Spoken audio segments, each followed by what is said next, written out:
Queridos hermanos, iniciamos la lección divina de este día, martes 9 de mayo, martes de la quinta semana del tiempo de Pascua.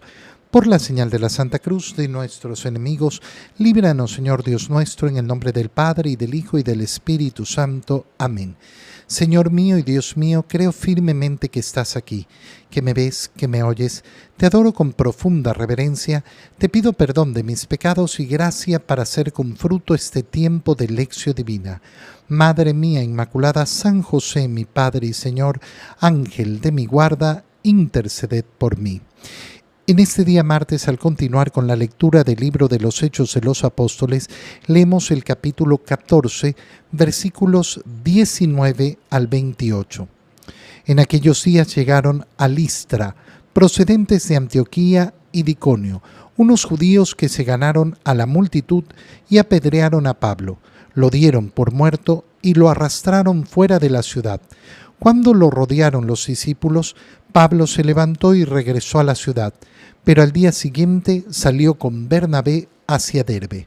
Después de predicar el Evangelio y de hacer muchos discípulos en aquella ciudad, volvieron a Listra, Iconio y Antioquía, y ahí animaban a los discípulos y los exhortaban a perseverar en la fe, diciéndoles que hay que pasar por muchas tribulaciones para entrar en el reino de Dios. En cada comunidad designaban presbíteros y con oraciones y ayunos los encomendaban al Señor en quien habían creído. Atravesaron luego Pisidia y llegaron a Panfilia, predicaron en Perge y llegaron a Talía. De allí se embarcaron para Antioquía, de donde habían salido con la gracia de Dios para la misión que acababan de cumplir. Al llegar, reunieron a la comunidad y les contaron lo que había hecho Dios por medio de ellos y cómo les había abierto a los paganos las puertas de la fe. Ahí se quedaron bastante tiempo con los discípulos. Palabra de Dios. ¿Qué nos cuenta esta parte del libro de los Hechos de los Apóstoles? En primer lugar, la gran prosperidad que tiene la predicación del Evangelio entre los paganos. Y en segundo lugar, lo difícil que es caminar el camino del Señor y cómo requiere enfrentarse a grandes esfuerzos, a sufrimientos, a dolores. Estas son las dos ideas que van a ir juntos. Si queremos que efectivamente el Evangelio prospere y sea escuchado en el mundo, cuesta. Cuesta porque seguir el Evangelio es algo que requiere estar dispuesto al sacrificio. No es el camino de Cristo un camino sencillo, es un camino que vale la pena. Mira, esto es sumamente importante. ¿Por qué? Porque en el mundo hoy día nos enfrentamos a toda una mentalidad donde no se quiere que el amor a Dios cueste. ¿Por qué? Porque estamos acostumbrados a escuchar que el amor es un sentimiento. Y claro, cuando yo relaciono el amor con un sentimiento, lo estoy relacionando con aquello que no cuesta, con aquello que no me requiere esfuerzo. ¿Qué esfuerzo tengo que tener para sentir algo? Ninguno. Los sentimientos vienen de acuerdo a lo que va brotando en la vida. Y claro, si yo tengo relacionado el amor con el sentimiento, entonces espero que el amor no me cueste, que el amor no sea difícil, que el amor no involucre sacrificio. ¿Y qué tenemos como resultado? La eliminación del amor. La eliminación del amor al haberlo dejado en su mínima expresión y en el absurdo. ¿Por qué? Porque no entra la voluntad, la decisión y sobre todo no entra el sacrificio que se requiere para amar verdaderamente. Y por eso es importantísimo entender estas dos ideas que vemos en la predicación de Pablo para poder cumplir con la misión que le ha dado el Señor. Por el otro lado, el mundo no rechaza el sufrimiento, el dolor, el esfuerzo y el sacrificio cuando son cosas que se aprecian de acuerdo a los estándares que determina el mundo. Y entonces, claro, si yo quiero tener una buena figura, tengo que esforzarme yendo al gimnasio y sacándome la mugre una y otra vez y levantando pesos y corriendo y esforzándome y sudando. Y eso, ¿cómo es visto por el mundo? Con aprecio, con gran aprecio. Porque vas a lograr la figura perfecta, la figura que deseas, la figura que anhelas. No me voy a detener a juzgar moralmente el tema, porque no interesa en este momento.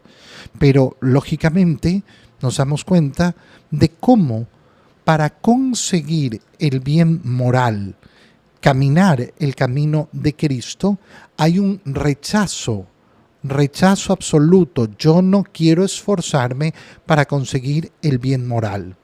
Yo no quiero esforzarme para luchar por el bien. Pero en cambio estoy capacitado y tengo ganas y me esfuerzo y lo haré para conseguir una finalidad que al final del día podemos considerar sumamente banal al lado de la vida eterna. Qué maravilla tener una buena salud, qué maravilla tener un buen físico, qué maravilla que seas feliz si quieres ser musculoso, si quieres tener la figura no sé qué. Pero, ¿qué te va a dar al final de la existencia? Es que voy a llegar musculoso al cielo. Qué bueno, qué bueno.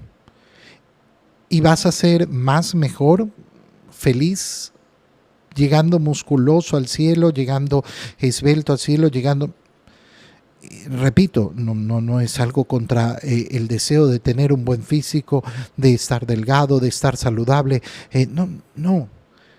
Estamos hablando de cómo el mundo está dispuesto al sacrificio en cosas que al final resultan muy banales en contra del sacrificio que requiere amar verdaderamente a Dios y al prójimo. Llegaron a Listra, procedentes de Antioquía, y unos judíos se ganan a la multitud y apedrearon a Pablo. Apedrear es una acción para matar, es decir, intentan asesinar a Pablo. Y es bellísimo porque nos dice que lo pusieron fuera de la ciudad y cuando lo rodearon los discípulos, Pablo se levantó. Cuando lo rodea la iglesia, Pablo se levanta. Cuando lo rodean los discípulos de Jesús, la fuerza de la iglesia, la fuerza de la comunidad cristiana, entró de nuevo a la ciudad, pero al día siguiente salió con Bernabé. Al día siguiente de ser apedreado, sí. Pero, ¿qué vas a hacer? Seguir predicando el Evangelio.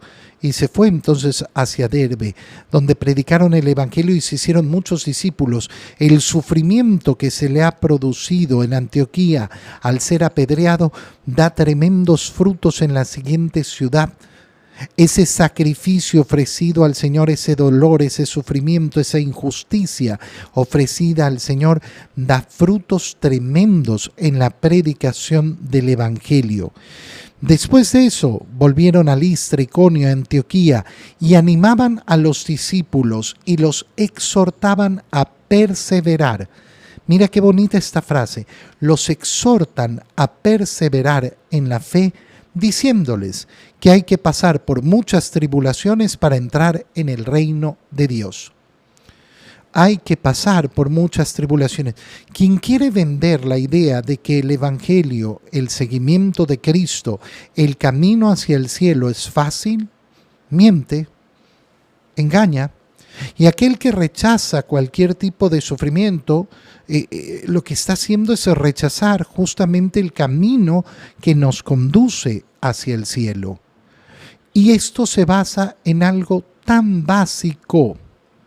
Lo que vale la pena en este mundo cuesta. ¿Algo vale más la pena en este mundo que la salvación? No hay nada en este mundo que valga más que la salvación.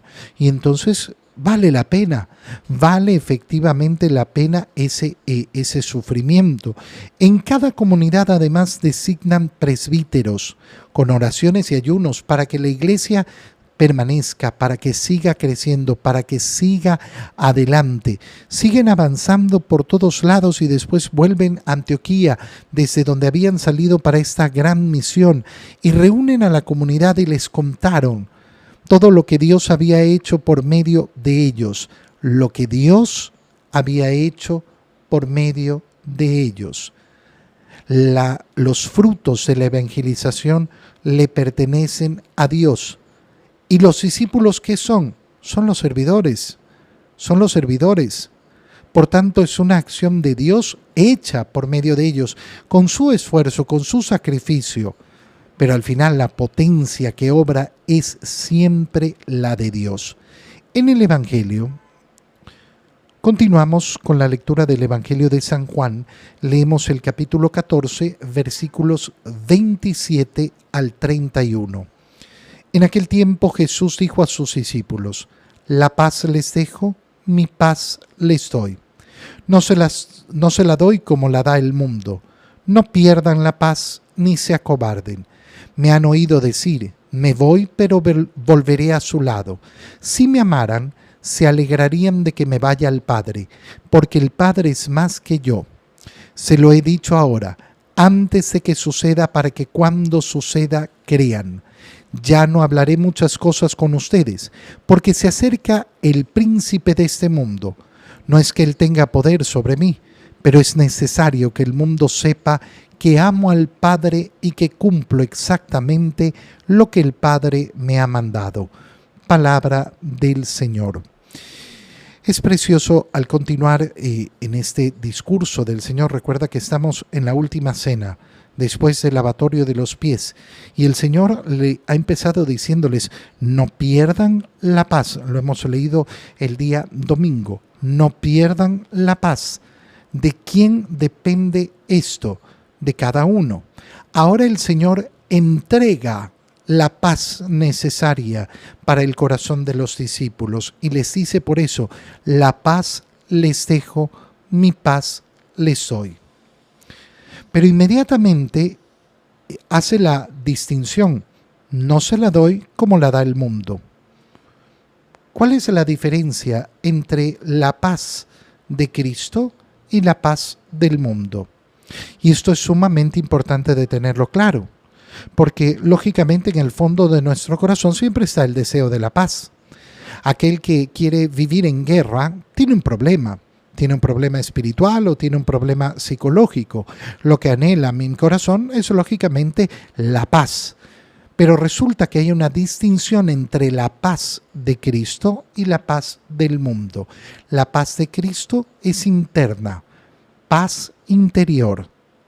La paz del mundo solo puede ser paz exterior. La paz exterior puede contribuir a la paz interior, sí, por supuesto. Por eso es tan bonito vivir en un ambiente de paz. Vivir efectivamente en una sociedad donde los ciudadanos viven en paz unos con otros, donde no nos enfrentamos a una guerra, donde no nos enfrentamos a la delincuencia, donde no nos enfrentamos a la inseguridad. Claro, contribuye, pero no determina. Contribuye la paz exterior a la paz interior. Pero ahí donde no hay paz interior, aunque haya paz exterior, no habrá paz. Y esto es tan importante, ¿por qué? Porque aunque no haya paz exterior, yo puedo tener paz interior. Mantengan la paz, cuiden la paz, guarden la paz. Es una acción mía. El Señor apunta hacia eso y yo les estoy entregando mi paz. No como se las entrega el mundo, que les puede entregar solo esa paz exterior, sino la paz interior. ¿Y cuál es la paz interior? El profundo de la paz interior se basa en la reconciliación con Dios. Es decir, que se basa solo y exclusivamente en la capacidad de vivir la reconciliación con Dios, que se traduce en tener la conciencia tranquila. Pero tener la conciencia tranquila de una manera verdadera. no por causa de la inconsciencia. Porque una persona puede decir, oh, yo no tengo pecado, yo duermo tranquilo. Y resulta que es un asesino, que es un mentiroso, que es un adúltero, que es un no sé qué, es un no sé cuánto. Y entonces, ¿cómo es que tiene paz? Porque es un inconsciente. Porque es un inconsciente. Pero si yo tengo conciencia, conciencia iluminada por la palabra de Dios, y conozco cuáles son mis pecados, y sé que he buscado la reconciliación con Dios y que Dios me ha perdonado, entonces vivo en paz. ¿Por qué? Porque sé que el fruto de esa reconciliación con Dios me va a conducir a la vida eterna. Por tanto, no entrega a Jesús una paz simplemente exterior. Me han oído decir, me voy pero volveré a su lado.